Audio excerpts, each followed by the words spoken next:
Hi, I'm Kara Phillips. And I'm Terrence Dickey. Today we're here around campus to test staff and faculty and students' different knowledge about the lovely artwork and statues that we have around campus. We read definitions to them about what the statues really mean, but we made it up completely. The whole entire thing. So we're going to see if they can actually call us out on it. Let's take a look. So first off, what do you think that this statue right here means? This is the red statue by Daly. So what do you think that this means? Well, it's near Hazen, so I'm gonna say maybe some like red blood cells and like blood. That's all I can. That's my best guess. All right. Well, Yeah. you might be onto something there. Are you ready for the real answer? Yes. This statue was made in honor of a student who died in 2008 from a heart attack so on bad. campus when he realized he accidentally eaten his friend's pie.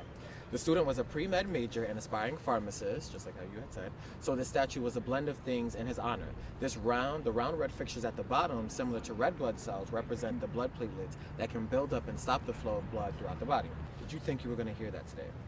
No, and I feel really bad for not knowing that. Honestly, I don't really know what it means. Maybe like love because it's red. That's about it. It leans on each other, so maybe like Yeah, for support. comfort, support, yeah. This statue was erected in 2001, shortly after Google Maps was developed and made available to the public. As it still is with Google Maps today, searching for a location will result in a red pin showing up on an online map.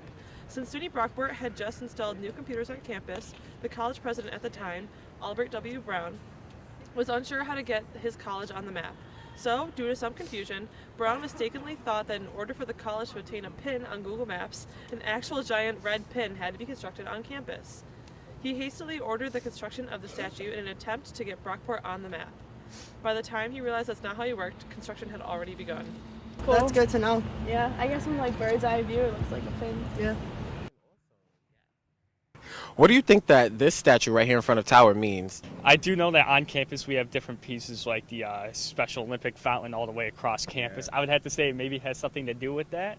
So I'm going to take a guess. I'm going to have to say it's something that the Soviets gave us back in the 50s. Well, this statue was built by a Brockport graduate to put a twist on the saying, "You're dumb as a rock." The rock on the top of the statue represents a new student at Brockport. They're obviously dumb as a rock because they're just now starting college and because they haven't had a college education. Now, as you can see, the bottom part of the rock is made of an industrial patterned metal.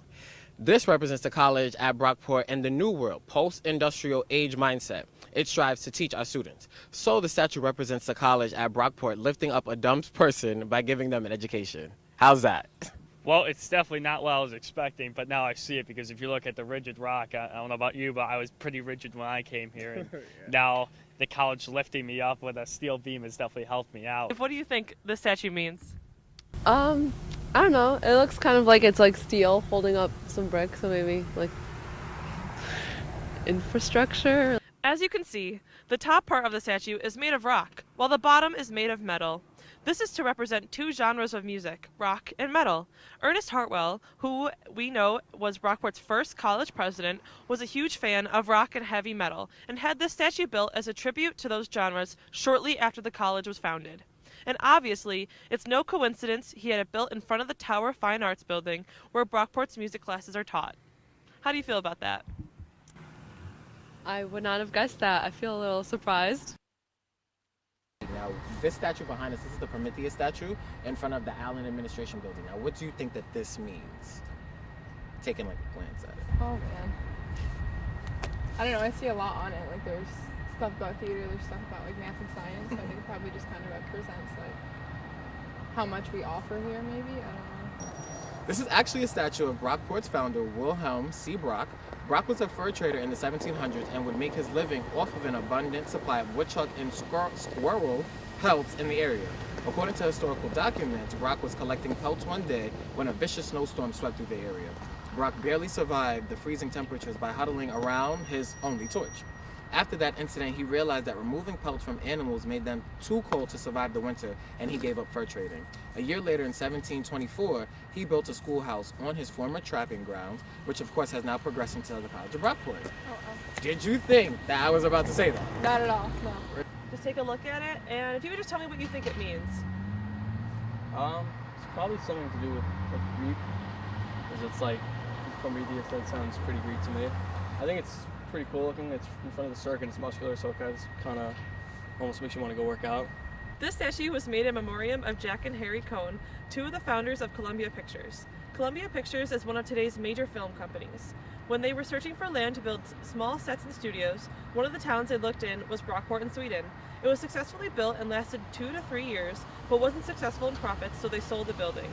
Being that they didn't get direct permission to make the statue in honor of them, they imitated the logo and tweaked a few things. They turned the woman in the opening logo that we know today into a man. I mean, it shouldn't really matter. It's still representing a company, I guess. What do you think about this fountain behind here? What do you think this is? Honestly, I think it's very beautiful. I like how large it is, and it's kind of a community center with seats that go around it, but what it actually means, I'm actually not sure. I've never looked into it as detailed as I should be, but other than that, I just think it's beautiful to look at. All right, so this fountain's official name is Creation of the World. It depicts the ancient Phoenician myth of the world's creation. In the myth, 5 six-armed gods came together around a large rock.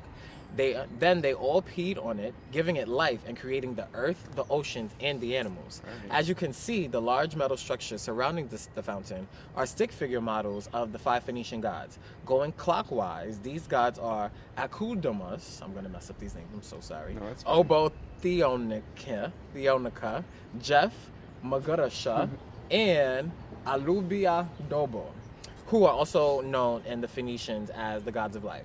Obviously, the center ball is the earth being created, which is why you can see various objects, including birds on it. So, did I just blow your mind or what? Blew my mind completely. Right. Just out of this world. It's about the Special Olympics, and it was created by a Russian sculptor, and it's been here a long time. I know that. This statue represents the land this campus is founded upon, where a giant eagle skeleton was discovered around 150 years ago. After doing some intense research, members of Brockport's Alumni Council were able to discover that this land used to belong to Eagleonians, a rare native group of people who are often written out of history. They were best known for holding hands and chanting, as shown by the human-like figures holding hands in a circle. Although it isn't confirmed, ornithologists can infer that the groups mimic the traditional eagle sound, something like, "Oh!" That's unbelievable.